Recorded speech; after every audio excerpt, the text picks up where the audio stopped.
Hello aspirants, welcome back to banking master. അപ്പോൾ ഇന്ന് നമ്മൾ വന്നിട്ടുള്ളത് റീസണിങ്ങിലെ മെയിൻസിൻ്റെ എസ് ക്ലർക്ക് മെയിൻസിന് പ്രീവിയസ് ഇയർ ചോദിച്ചിട്ടുള്ള ഒരു ക്വസ്റ്റ്യൻ ആയിട്ടാണ്. ഞാൻ നിങ്ങളുടെ കഴിഞ്ഞ വീഡിയോയിൽ പറഞ്ഞിട്ടുണ്ട് റീസണിങ്ങിൻ്റെ എല്ലാ കൺസെപ്റ്റുകളും ഏതൊക്കെയാണ് സിലബസിൽ വരുന്നത് എന്നുള്ള കാര്യങ്ങളൊക്കെ കഴിഞ്ഞ വീഡിയോയിൽ നമ്മൾ കറക്റ്റ് സ്ട്രാറ്റജി പറഞ്ഞിട്ടുണ്ടായിരുന്നു. അപ്പോൾ റീസണിങ്ങിൽ വന്നിട്ടുള്ളൊരു ഇതാണ് കോഡഡ് സിലോജിസം എന്ന് പറയുന്നത്.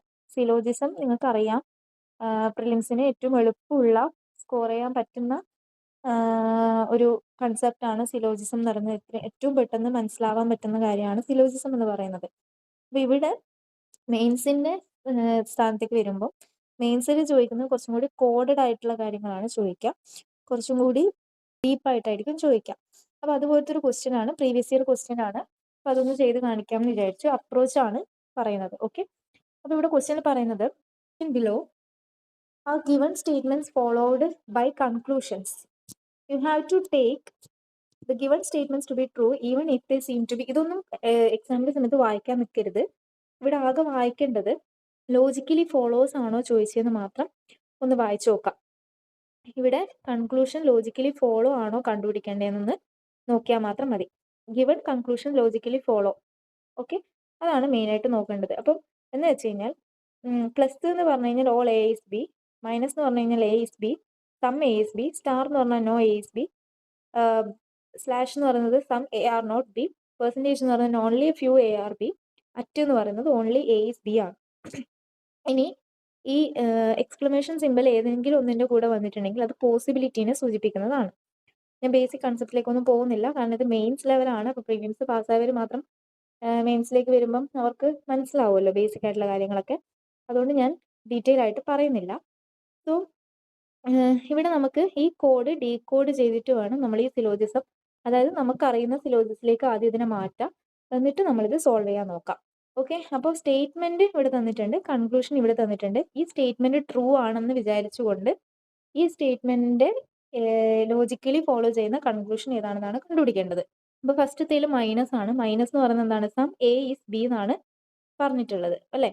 അപ്പോൾ എയും ബിയും രണ്ടും അങ്ങോട്ടും ഇങ്ങോട്ടും മാറുന്നൊന്നുമില്ല. ഇവിടെ എ ആണെങ്കിൽ ഇവിടെ ബി ആണെങ്കിൽ ഇവിടെയും അതേപോലെ എ ബി എന്നുള്ള പാറ്റേൺ തന്നെയാണ് വരുന്നത്. അത് ഫസ്റ്റ് ശ്രദ്ധിച്ചു. ആൻഡ് ക്യാമ്പ് -10 ആണ്. അപ്പോൾ ഏതിൻ്റെ സ്ഥാനത്ത് ക്യാമ്പാണ്? ബിയുടെ സ്ഥാനത്ത് 10 ആണ്. ഓക്കെ, അപ്പോൾ ക്യാമ്പ് -10 എന്ത് വരും? സം ക്യാമ്പ് വെൻ ഡയഗ്രാം ആണ് വരക്കാൻ പോകുന്നത്. നമ്മളൊരു വെൻ ഡയഗ്രാം വരക്കാണ്. സം ക്യാമ്പ് ഈസ് 10 എന്നാണ് ഇതിൻ്റെ അർത്ഥം അല്ലേ. Sum A is B, sum camp is 10. അപ്പം സം ക്യാമ്പ് ഈസ് 10 ആണ്. ഞാനിവിടെ സി കൊടുക്കുന്നു, ഇവിടെ ടി കൊടുക്കുന്നു. അപ്പോൾ ഇവിടെ സം പോർഷൻ നിങ്ങൾ വരക്കുമ്പോൾ റഫായിട്ട് വരച്ചാൽ മതി, നിങ്ങൾക്ക് മനസ്സിലായാൽ മതി. സോ സം ക്യാമ്പ് ഈസ് 10 എന്നുള്ളത് ഇങ്ങനെയാണ് റെപ്രസെൻറ്റ് ചെയ്യുക. And some camp is 10. അടുത്ത് സം 10 ഈസ് ബിഗ്. സെയിം സിമ്പിളാണ്, എല്ലാത്തിനും സെയിം സിമ്പിളാണ്, അപ്പോൾ പിന്നെ കുഴപ്പമില്ല. Some 10 is big. അപ്പോൾ സം 10 ഈസ് ബിഗ്, ബിഗിന് നമ്മൾ ബി കൊടുക്കുന്നു. ഇനി സം ബിഗ് ഈസ് റെഡ് ആണ് വരാം.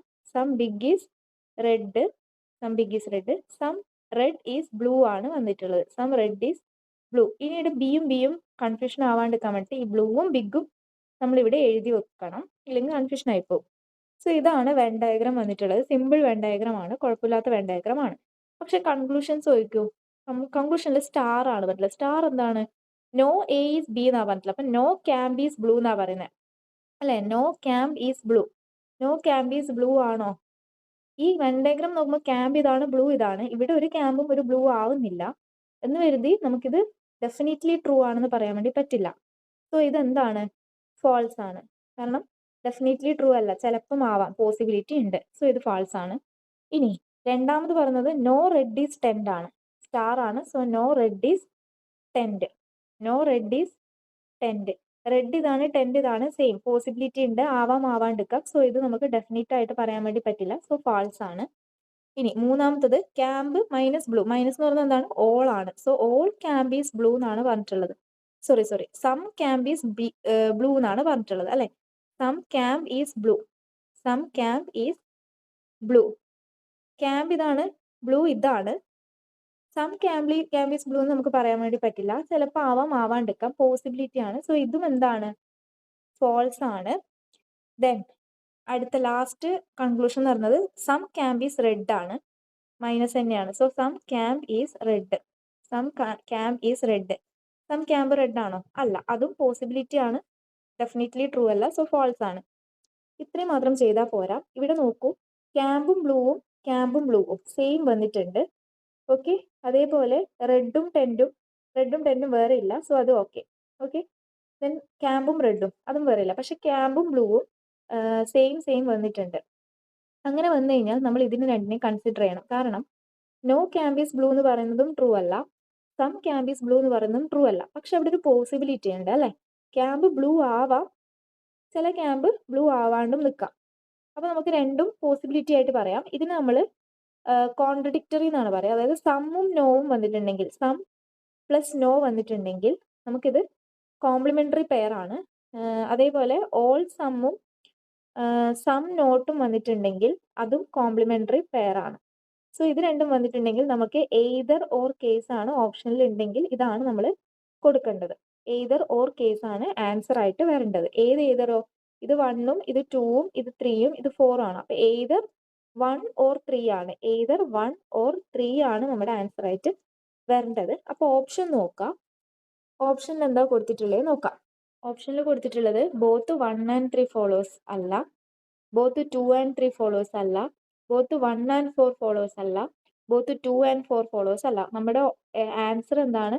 എയ്തർ 1 ഓർ 3 ആണ് നമ്മുടെ ആൻസർ. അത് ഓപ്ഷനിൽ ഇല്ലല്ലോ, പക്ഷെ ആരുണ്ട്? നൺ ഓഫ് ദീസ് ഉണ്ട്. അപ്പൊ ആൻസർ എന്താണ്? നൺ ഓഫ് ദീസ് ആണ് ആൻസർ വരാം. ഓക്കെ, ചിലപ്പം ഓൺലി കൺക്ലൂഷൻ 1 ഫോളോസ്, ചില ഓപ്ഷനിൽ ഈ ഓപ്ഷൻ ഉണ്ടെങ്കിൽ ഇതാണ് ആൻസർ ആയിട്ട് വരാം. അത് ഓപ്ഷനിൽ ഇല്ലാത്തതുകൊണ്ട് നൺ ഓഫ് ദീസ് ആണ് ആൻസർ ആയിട്ട് വരാം. ക്ലിയർ ആയെന്ന് വിചാരിക്കുന്നു. ഇങ്ങനെയാണ് കോഡഡ് സിലോജിസം ചെയ്യേണ്ടത്. അപ്പം കറക്റ്റ് വെൻ ഡയഗ്രാം വരക്കാൻ പഠിക്കണം. ബേസിക് ആയിട്ടുള്ള കാര്യങ്ങൾ വേണം എന്നുള്ളവർ കമൻറ്റ് ചെയ്യുക. അതായത് ഒട്ടും സിലോജിസം വെൻ ഡയഗ്രാം വരക്കാൻ അറിയാത്തവരുണ്ടെങ്കിൽ കമൻറ്റ് ചെയ്യുക. നമുക്ക് വേറെ ഒരു ബേസിക് വീഡിയോ ചെയ്യാം. അല്ല പ്രിലിംസ് ഒക്കെ അത്യാവശ്യം നന്നായിട്ട് പഠിച്ചിട്ടുണ്ടെങ്കിൽ വെൻ ഡയഗ്രാം വരക്കാനൊക്കെ അറിയുമെങ്കിൽ ഇങ്ങനെയുള്ള ക്വസ്റ്റ്യൻസ് ആണ് മെയിൻസിന് ചോദിക്കാം. ഓക്കെ, ഇത് പ്രീവിയസ് ഇയർ ചോദിച്ചൊരു ക്വസ്റ്റ്യൻ ആണ്. അപ്പൊ ഇങ്ങനെ കോഡഡ് ഇനീക്വാളിറ്റീസും കോഡഡ് സിലോജിസം ഒക്കെ ആയിരിക്കും എക്സാമിൽ ചോദിക്കുക. ഓക്കെ, അപ്പൊ എന്തെങ്കിലും ഡൗട്ട് ഉണ്ടെങ്കിൽ കമന്റ് ചെയ്യുക. എവിടെയെങ്കിലും എന്തെങ്കിലും മനസ്സിലാവാത്ത ഉണ്ടെങ്കിൽ കമന്റ് ചെയ്യുക. ക്ലിയർ ചെയ്ത് തരാം. Thank you.